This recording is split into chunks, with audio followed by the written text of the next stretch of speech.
গৰাখহনীয়াৰ কবলত বিশ্বনাথৰ মহজুলি বস্তি গাঁও।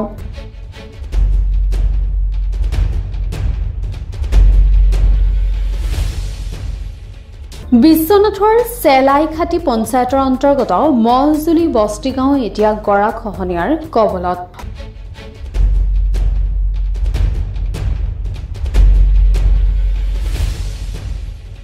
অসম অৰুণাচল সীমান্তৱৰ্তীৰ মৌজুলি নদীয়ে মহজুলি বস্তিৰ একাংশত খহনীয়া সৃষ্টি কৰাত ৰাইজ এতিয়া শংকিত হৈ পৰিছে।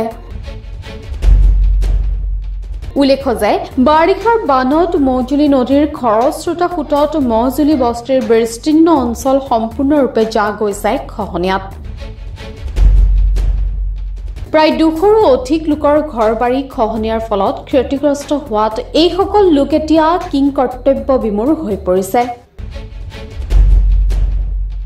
ৰাইজে মহজুলি বস্তিৰ এই খহনীয়া ৰোধৰ বাবে একাধিকবাৰ আবেদন নিবেদন কৰাৰ পাছতো কোনো ধৰণৰ গুৰুত্ব দিয়া নাই জনপ্ৰতিনিধিয়ে।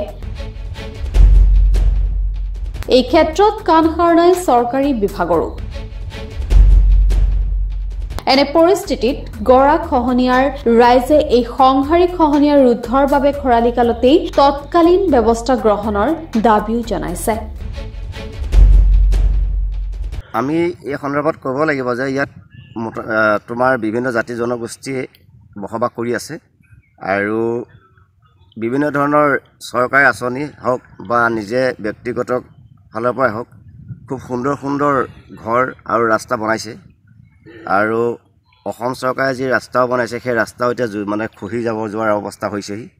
আৰু আপুনি ইয়াতে দেখিবলৈ পাইছে এইটো আছাম টাইপৰ ঘৰ। এই আমাৰ আইমাতৃসকল ইয়াতে ৰখি আছে। এই বাঁহজোপা পাৰ হ'লে এটা বৃহত্তৰ মানে ক্ষতি হ'ব। মানে ঘৰ এইটো আৰু মানে 2 মিটাৰমান আছে। এই 2 মিটাৰ গৰাখহনীয়া হ'লে ঘৰটো খহি পৰিব। আৰু ইয়াৰ লগে লগেই ইফালে আৰু প্ৰায় 30-40 ঘৰ মানুহ আছে।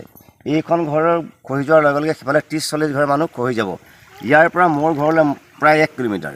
এই মহজুলি নদীয়ে ইয়াৰ পৰা ক্ষতি সাব্যস্ত কৰিছে আমাৰ একেবাৰে নিৰঞ্জন হাজৰিকা ঘৰলৈকে, প্ৰায় দলংগুৰি লক্ষ্মণ বস্তি যি পকা দলং আছে পকা দলঙলৈকে। আমি বহুতবাৰ অসম চৰকাৰক আমি আবেদন নিবেদন কৰা হৈছে।